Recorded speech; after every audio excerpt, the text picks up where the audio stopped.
Hadis nomor 108 bagian 1. Kitab tentang iman, Sahih Bukhari Muslim. Diriwayatkan dari Masruq bin Al-Ajidah.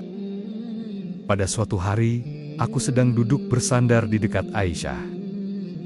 Kemudian, Aisyah berkata kepadaku, "Wahai Abu Aisyah," panggilan untuk Masruq. "Ada 3 perkara. Barang siapa yang mengucapkan salah satu darinya, berarti dia telah melakukan kebohongan yang sangat besar terhadap Allah." Aku pun langsung bertanya, "Apakah 3 perkara itu?"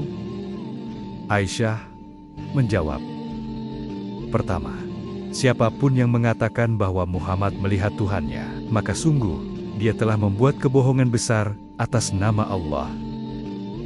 Mendengar penjelasan itu, aku yang semula duduk bersandar segera duduk dengan tegak dan sopan, lalu berkata, "Wahai Ummul Mukminin, ibu orang-orang beriman, tunggu dulu dan dengarkanlah penjelasanku.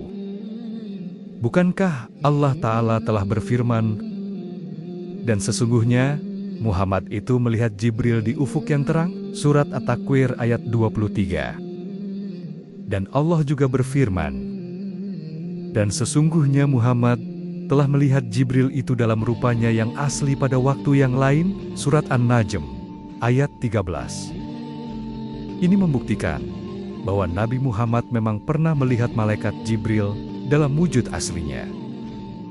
Aisyah lalu menanggapi, "Akulah orang pertama dari umat ini yang menanyakan hal ini langsung kepada Rasulullah." Beliau bersabda sebagai jawabannya, "Sesungguhnya, aku tidak pernah melihat Jibril dalam wujud aslinya, kecuali hanya 2 kali saja.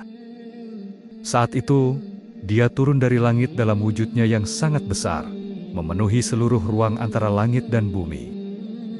Kemudian Aisyah melanjutkan penjelasannya, "Lalu, tidakkah kamu pernah mendengar firman Allah Ta'ala?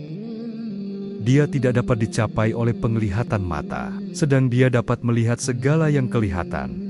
Dan dialah yang maha lembut lagi maha mengetahui." Surat Al-An'am ayat 103. Hadis ini bersambung pada konten selanjutnya. Jika konten ini bermanfaat, jangan lupa like dan subscribe.